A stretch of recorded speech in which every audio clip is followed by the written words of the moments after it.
Halo semua, kembali lagi di channel Naik Level. Pada video kali ini saya ingin membahas analisa saham Hexa ya, atau Hexindo Adi Perkasa Tbk. Ya, ini sudah rilis laporan kuartal 1 2023 tanggal 31 Juli 2023 ya. Untuk informasi aja, Hexa ini laporan keuangannya tutup tahunnya atau periodenya itu dari April sampai Maret ya teman-teman ya, jadi beda. Jadi dari April sampai Mei Juni itu adalah kuartal 1 di 2023 untuk Hexa. Ya, hari ini tanggal 7 September 2023 harganya nggak kemana-mana, masih di 6.600. Kalau kita lihat kinerja harga sahamnya ini cenderung naik ya teman-teman ya. Lebih banyak yang naik, yang turun hanya di setahun terakhir 4% dan 1 bulan terakhir ya. Harga tertingginya pernah 7650 setahun terakhir dan terendahnya di 4990 ya selama setahun terakhir. Oke, seperti biasa nanti kita akan membahas saham Hexa ini dari 4 analisa. Yang pertama kita akan lihat fundamental, itu gambaran umum perusahaan, kemudian kinerjanya secara umum. Kemudian dari seasonality kita akan lihat ya biasanya di bulan-bulan apa saja saham ini berpotensi naik atau turun. Kemudian dari bandarmologi kita akan lihat peta kepemilikan sahamnya dan bagaimana perpindahan sahamnya selama setahun terakhir dan di bulan September ini sampai tanggal 7 sampai hari ini. Terakhir dari analisa teknikal ya, kira-kira arah harga sahamnya akan kemana. Oke, kita mulai aja ya. Jadi Hexindo ini fokusnya adalah penjualan alat berat ya dan servis ya atau after sales ya, penjualan suku cadang, servis dari produk-produk alat berat Hitachi dan Bell ya. Ini yang lainnya tidak saya baca ya, teman-teman bisa baca sendiri. Ini listing di bursa tahun 95, jadi sudah cukup lama, pernah stock split ya satu kali di 2005, sehingga kalau teman-teman beli pada saat IPO kemudian nggak diapa-apain sahamnya sampai saat ini, itu teman-teman nilai sahamnya, nilai value-nya udah naik 1001%, belum termasuk dividen. Ya kalau termasuk dividen mestinya sudah sangat besar ya, karena ini rutin bagi dividen dan pembagian dividennya cukup besar. Oke, ini adalah gambaran umum kegiatan usahanya ya. Jadi ada penjualan alat berat, kemudian ada penyewaan, suku cadang juga. Ya, ada kontrak pemeliharaan, ada jasa pemeliharaan ya, remanufaktur, kemudian juga ada jasa pengelasan. Nah, nanti tanggal 26 September ini akan ada RUPS, di mana akan ada dua ya, yang satu RUPS, yang satu RUPS luar biasa LP. Ya, di mana RUPS itu akan membahas salah satunya dividen teman-teman ya, dan RUPS luar biasanya itu akan membahas yaitu ini teman-teman ya. Hexa ini ada plan untuk mengembangkan usahanya ya, jadi akan dikembangkan usahanya dan ini meminta persetujuan dari pemegang saham teman-teman ya. Ini kan Hexa ini kan aktivitas utamanya adalah jual dan sewa alat berat ya. Kemudian ini alasannya ya, sejalan dengan pertumbuhan industri alat berat, Indonesia sangat dipengaruhi oleh pertumbuhan industri sektor penambangan, agro dan kehutanan dan konstruksi. Ya, ini menambah bidang usaha untuk khususnya ya dalam penyewaan alat berat di berbagai macam sektor. Jadi sektornya ini akan ditambah teman-teman ya, agar selalu siap dalam menghadapi berbagai tantangan persaingan usaha yang semakin ketat ya, dan mampu meraih setiap peluang usaha baru di masa depan. Ya, mengingat kegiatan usaha penyewaan alat berat di sektor pertambangan dan energi, konstruksi dan teknik sipil, pertanian, industri, dan pengolahan memerlukan KBLI tersendiri. Ya, jadi dan ini belum dimiliki oleh Hexa. Ya, maka atas dasar tersebut Hexa bermaksud untuk menambahkan kegiatan usaha jasa penyewaan apa saja. Nah, ini ya, jadi kode-kode KBLI-nya ini akan ditambahkan penyewaan alat konstruksi dengan operator. Ya, kemudian ada real estate yang dimiliki sendiri atau disewa. Kemudian ada aktivitas penyewaan dan sewa guna usaha tanpa hak opsi mobil, bus, truk, dan sejenisnya. Ada penyewaan mesin dan peralatan industri pengolahan. Kemudian mesin pertanian, ya nanti akan ditambahkan, mesin dan peralatan konstruksi dan teknik sipil. Kemudian ada tambahan mesin pertambangan dan energi serta peralatannya. Ya, ini akan ada aktivitas penyewaan. Ya, jadi ini apa impact-nya ke depan mungkinan ya akan menambah pendapatan ya, efek positifnya. Namun saya juga kurang paham apakah ini akan berimbas terhadap naiknya capex yang berimbas pada penurunan dividen. Ya, jadi ini belum tahu, nanti ditunggu aja hasil rapatnya. Apakah dividennya akan turun untuk capex ini atau ternyata tidak ya. Oke, ini adalah di kuartal 1 2023 ya teman-teman ya, di kuartal satunya versi Hexa ya.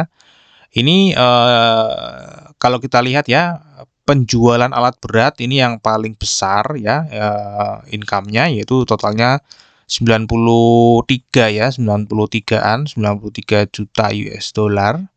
Ya, kemudian ada penjualan suku cadang yang terbesar kedua, kemudian terbesar ketiga ini adalah pemeliharaan dan perbaikan, dan nah ini penyewaannya ini masih kecil ya. Nah, nanti kalau misalnya tadi ditambahkan itu ya usahanya, kemungkinan akan mendapatkan income tambahan yang cukup signifikan di sini ya, jasa penyewaan alat berat ya, yang selama ini ditopang oleh penjualan dan penjualan alat berat dan suku cadangnya ya, dan ada pemeliharaan dan perbaikan. Oke, jadi ini ya dari sini Hexa ini dapat uang ya dalam usahanya, kegiatan usahanya. Yang ke depan pasti akan bertambah di jasa penyewaan alat berat jika disetujui. Mestinya sih disetujui ya. Oke, sekarang kita akan masuk ke kinerjanya secara umum. Kalau kita lihat ini sebenarnya fluktuatif ya, pendapatannya ini fluktuatif, pernah naik tinggi, turun lagi. Ya, ini khusus hanya di kuartal 1 ya teman-teman ya. Kuartal 1-nya Hexa ya, di bulan April, Mei, dan Juni. Ya, dan ini tuh naik lagi ya, laba kotornya juga sama, jadi grafiknya cenderung sama ya. Laba bersihnya juga cenderung sama ya, dalam dalam US dollar ya teman-teman ya. Nah, kalau kita lihat dari struktur pendapatannya ini cenderung stabil ya, di angka 70%-an ya. Untuk laba kotornya juga cenderung stabil di kepala 2. Laba usahanya ini pernah tinggi sekali ya di 2020 kuartal 1 sebelum Covid ya ini ya. Pas Covid malah ya. Ini kuartalnya kan April, Mei, Juni ya, malah pada saat Covid ya, dia malah justru naik tinggi. Ya, untuk laba bersihnya ini di kuartal satunya aja ya cenderung di bawah single digit teman-teman ya. Hanya 9,9% dari total pendapatan. Ya. Oke, ini adalah secara nominalnya kalau kita lihat pendapatannya dari kuartal 1 ini kenapa 2020 ya? Ini salah ya, harusnya bukan 2020 ya. Nah, ini salah ini. Meskinya naiknya hanya 31,5%. Ini saya salah capture teman-teman ya. Jadi naiknya hanya 31,5% ya. Kalau ini kan mestinya sudah naik 300% lebih ya teman-teman. Ini salah capture. Meskinya di kuartal 1 2022 ya. Namun ini sudah betul teman-teman ya. Tumbuh 31,5% ya. Untuk laba kotornya ada 34 juta US dollar, tumbuh 42,8%, dan laba bersihnya ini 14 juta US dollar atau tumbuhnya cukup tinggi 63,4%. Ya, jadi ini kenaikan jangka pendeknya cukup oke ya teman-teman ya, dari tahun 2022. Nah, untuk valuasinya sendiri kalau kita lihat pada saat video ini dibuat itu price to book value-nya adalah 2,06 dan PE ratio-nya 6,53. Jadi secara PE ratio ini cukup murah ya, namun secara PBV ini 2,6. Kita akan lihat untuk PBV sendiri ini sudah di atas ya teman-teman, sudah jauh di atas rata-rata dari tahun 2013. Ya, jadi ini sudah cukup mahal dari 2013, namun kalau kita lihat di 2012 dan 2010 nih masih lebih rendah ya, tapi ini di atas rata-rata teman-teman ya. Untuk PE ratio-nya ini masih turun ya, masih lebih rendah daripada rata-rata, namun ini sudah di atas dari tahun 2022 dan 2021. Nah, kalau kita lihat ROE-nya itu cukup tinggi ya, 32,92% dan kita bayarnya di PBV 2,06. Jadi earning earning yield-nya kita itu masih di 16%. Kalau misalnya kita membeli di harga saat ini ya, 6.600, itu masih terbilang murah, teman-teman ya. Valuasinya secara earning yield. Ya, untuk nilai bukunya sendiri pada saat ini dibuat adalah 3.219. Nah, kalau kita konversikan ya, harga wajar earning yield 10-15%, maka itu akan ada di kisaran harga wajarnya dari 2,19 sampai 3,29. Atau kalau kita konversi ke harganya tuh kira-kira di 7.049 sampai 10.590. Ini harga wajar secara earning yield. Jadi harga saat ini 6.600 masih di bawah harga ini ya, teman-teman ya, di range ini. Dan selain valuasinya murah, ini sangat rutin bagi dividen, teman-teman ya. Rutin bagi dividen dan nggak cuma rutin, ini jumbo-jumbo semua ya. Kalau kita lihat sejak 2019 ini double digit terus, teman-teman ya. Bahkan ini 2016 pernah 38,7%. Ya, ini kalau jumlahin sudah 100% pasti ya, sudah balik modal dari dividen. Ya, jadi ini salah satu saham yang kalau teman-teman menggunakan metode dividen investing ya pastinya kenal dengan namanya Hexa ini ya. Oke, ini RTI selalu seperti ini ya kalau misalnya ada emiten yang apa periode tutup bukunya itu berbeda dari biasanya ya, dari yang pada umumnya ya. Namun kalau kita lihat ya tahun 2022 di 2023 ini closing ya teman-teman ya, itu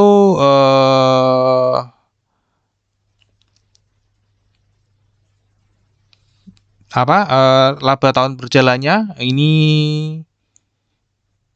laba per sahamnya per Maret ya, per Maret tutup tahun 2023 itu ada di 0,061 ya. Kalau kita konversi ke rupiah itu ada di, sekarang rupiahnya itu kalau nggak salah 15 ribuan ya, dikonversi ke rupiah itu kira-kira ya 900-an ya teman-teman ya.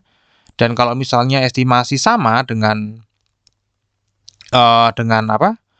Dengan 2021 membagikan 80%, maka ya yieldnya atau dividen yang akan dibagikan nanti di tanggal 26 September 2023 ini ya 748 kira-kira ya, kalau dibagi dengan harga saat ini masih double digit ya, masih 11,33% ya di harga 6.600. Oke, itu untuk dividennya. Ini untuk kemampuan perusahaan ya dalam membayar hutangnya. Kalau kita lihat quick ratio-nya ini masih oke ya, masih rata-rata mungkin 1 atau 0,9 0,8 ya masih oke. Kemudian karena rasionya juga selalu di atas 1 ya masih oke. Kemudian debt to equity ratio-nya ini jauh ya. Memang di terakhir-terakhir ini meningkat ya teman-teman ya, meningkat. Kemudian ini sudah mulai turun lagi ya. Namun secara overall sih mestinya ini tidak akan bermasalah dengan keuangan, apalagi ini juga sangat rutin bagi dividen dengan nilai yang jumbo ya. Oke, untuk seasonality kalau kita lihat ya, di bulan September ini ada peluang naik ya, di bulan September ini ada peluang naik ya. Tentu saja nanti akan mulai kerasa kenaikannya pada saat hasil RUPS ya, membagikan dividennya berapa, pasti akan naik. Nah, kemudian setelah itu akan come date ya dividennya, dan ini di kuartal 4 rata-rata turun terus teman-teman ya. Ya, jadi teman-teman bersiap aja kalau mau ngambil dividennya, mestinya di kuartal 4 bersiap-siap untuk floating minus ya, dan menunggu nanti di bulan Januari Februari. Untuk secara bandarmologinya sendiri, ini jumlah sahamnya 840 juta lembar saham. Untuk partisipasi asing di saham Hexa ini meningkat ya, meskipun tidak terlalu tinggi, tapi ini sudah mulai meningkat. Dan sayangnya ini investor asing buang barang terus ya, sejak 2022, 2023 ini masih buang barang terus. Meskipun partisipasi asingnya nggak terlalu besar ya, nggak, jadi bukan mereka yang menggerakkan harga. Kemudian kalau kita lihat ya, kepemilikan investor retail ini bertambah ya. Dari Agustus 2022 ini hanya 8.300, sekarang sudah 9.500. Namun bertambahnya ini cuman satu kali ya di sini ya, penambahan yang sangat signifikan. Setelahnya ini ya flat-flat aja cenderung turun ya. Dari September 97 ke 95 ya. Kalau namun Agustusnya ini nanggung ya, 83 ya. Jadi naiknya hanya di sini aja, habis itu dia flat bahkan cenderung turun. Kalau kita lihat ya jumlah lembar sahamnya ini ke investor retail cenderung naik terus ya. Jadi ini investor retail lokal cenderung mengumpulkan saham ini terus dengan rata-rata per per investornya ini memegang 7.803 lembar saham ya untuk saat ini. Nah, sekarang kita lihat ya ini ya cukup menarik teman-teman ya. Bahwa value per holdernya ya itu meningkat teman-teman ya dari 50,7 juta menjadi 51,4 juta padahal jumlah pemegang sahamnya ini meningkat. Ya, artinya apa? Artinya pemegang saham yang lama ini terus menambah kepemilikannya ya teman-teman ya. Lebih besar penambahan kepemilikan holder yang lama dibanding yang masuk. Jadi yang masuknya mungkin kecil-kecil namun yang investor holder lama ini menambah kepemilikannya terus ya sehingga rata-ratanya malah justru bertambah tinggi ya. Ini cukup menarik ya untuk Hexaenia. Jadi memang ini saham dividen investing sekali ya. Jadi kalau tipikal dividen investing kan ya beli terus gitu ya selama dividennya masih yieldnya oke, dia beli terus. Ya, holder lama mungkin bahkan udah balik modal dari dividen mungkin ya. Nah, ini adalah peta kepemilikan sahamnya dan perpindahannya selama setahun terakhir. Kalau kita lihat ya, investor asing sebenarnya pemilik terbesar ini masih buang barang seperti yang tadi kita lihat ya. Investor asing masih buang barang terus selama ini. Yang paling besar ini adalah institusi keuangan ya, buang barang terus yang nampung investor retail lokal. Ya, investor retail lokal kita nampung cukup tangguh ya di saham Hexaenia investor retail lokal ya. Cukup tangguh karena ya biasanya yang megang saham Hexaenia adalah typical dividend investing ya. Sehingga tidak ada pengaruhnya. Kalau dividen investing itu nggak ada pengaruhnya dengan bandarmologi ya. Semakin dibanting semakin menarik sahamnya ya. Bagi para dividen investing ya. Oke, jadi ini secara bandarmologi setahun terakhir tetap masih distribusi ya. Tadi jumlah orangnya tambah banyak, jumlah kepemilikannya juga tambah banyak ya. Kemudian kalau kita lihat di sini tanggal 1 sampai hari ini tanggal berapa tadi ya? Tanggal 7 September itu kalau kita lihat ya, ininya justru pada saat harganya naik dia buang barang terus nih ya. Jadi bandarnya atau pemiliknya buang barang terus, kemungkinan ini investor asing tadi ya, institusi bank ya, ini yang buang barang terus kan ya, ini pasti ya karena ini juga lumayan besar, masih punya stok lumayan banyak. Jadi dia jual di harga atas ini teman-teman ya, dia jual terus cukup bagus, jual namun harganya nggak turun. Ya, kalau kita lihat juga dari Bandar Detektor ini sedang big distribution dan kalau kita lihat dari broker summary ini terlihat jelas sekali ya teman-teman ya, sedang distribusi. Dan kalau kita lihat ya ini barisan investor retail yang antri membeli ya dari ini ya, secara broker aja kelihatannya hanya 5 broker yang jualan. Itu pun ini kecil 2 ya, yang ini besar sekali ya. Yang beli ini ya ini broker retail semua. Ya. Jadi ini sedang distribusi juga teman-teman ya. Makanya tadi kalau kita lihat seasonality-nya nanti di kuartal 4 pasti akan turun terus ya. Jadi hanya investor yang menggunakan metode dividen investing yang bisa bertahan ya. Kalau cuman iseng-iseng masuk ke sini pasti akan rugi. Ya. Nah, kalau kita lihat ya secara teknikal ini sedang sideways aja, bukan sideways ya, ini ranging ya, artinya harganya nggak naik secara drastis, nggak turun secara drastis, ranging di 5.000 sampai 7.550 ya, jadi range-nya memang besar karena ini saya tariknya jauh ke belakang ya teman-teman ya, ini 2023 aja. Kalau kita hanya lihat dari April ini ya uptrend ya, kalau kita lihatnya dari April ini uptrend ya, namun kita lihatnya ini jangka panjang ya. Jangka panjang ini kalau kita lihat di dividen tahun lalu pun seperti ini ya. Kalau kita lihat dia naik, Ya, di sini dia menunggu. Nah, ini sama nih, ini sedang menunggu di sini, kemudian dia akan naik lagi ya ke 7550, ada potensi nanti dia akan naik lagi. Kemudian nanti sampai Desember dia akan turun terus ya. Sampai kemana ya? Kemungkinan bisa sampai ke 5000 lagi, tergantung nanti eh apa ya? Laporan keuangan yang keluar setelah ada lini usaha baru seperti apa, teman-teman ya.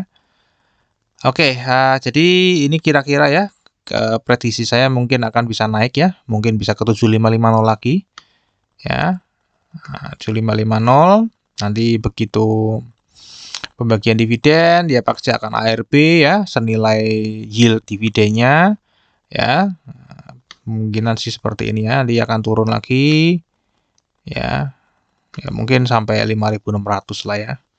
Nah, kalau seorang dividen investing pasti akan beli lagi di sini, teman-teman ya. Tapi kalau Anda kalau bukan seorang tipikal dividen investing ya, jangan coba-coba masuk ke saham ini ya. Anda nyangkut di sini bisa lama ya. Oke, terakhir di sahamnya teman-teman ya. Jadi untuk fundamental kinerja jangka panjangnya di fluktuatif 12 tahun ya. Harapannya kalau sudah ada lini usaha baru bisa stabil teman-teman ya, stabil. Untuk kinerja jangka pendeknya naik ya, tadi valuasi murah, rutin bagi dividen, forecast-nya nanti di 2023 bulan Oktober kemungkinan karena RUPS-nya tanggal 26 September. Itu estimasi 11,33% ya. Semoga aja penambahan lini usaha baru tidak memengaruhi dividen payout ratio-nya. Untuk seasonality ada peluang naiknya nanti ya di tahun 2024 di Januari dan Februari. Jadi tahun ini sudah hanya bulan ini saja September ya peluang untuk naiknya. Nanti Oktober, November, Desember turun ya. Kemudian untuk Bandar Mologi juga mendukung ya, mendukung penurunan di kuartal 4 yaitu sedang distribusi ya. Kemudian secara teknikal ini saya ambilnya jangka panjang sedang ranging 5000 ke 7550 ya teman-teman ya. Kemungkinan bisa turun nanti setelah pembagian atau come date dividen ya, dan turunnya pastinya cukup lama. Oke, terakhir disclaimer teman-teman ya. Jadi video yang saya buat ini adalah video edukasi saja, ini bukan ajakan jual atau beli. Analisa yang saya berikan juga bisa salah, jadi teman-teman tetap wajib melakukan analisa sendiri jika ingin membeli atau menjual saham Hexa. Oke, sampai di sini dulu analisa saham Hexa, semoga bisa bermanfaat. Kita akan ketemu lagi di video yang berikutnya.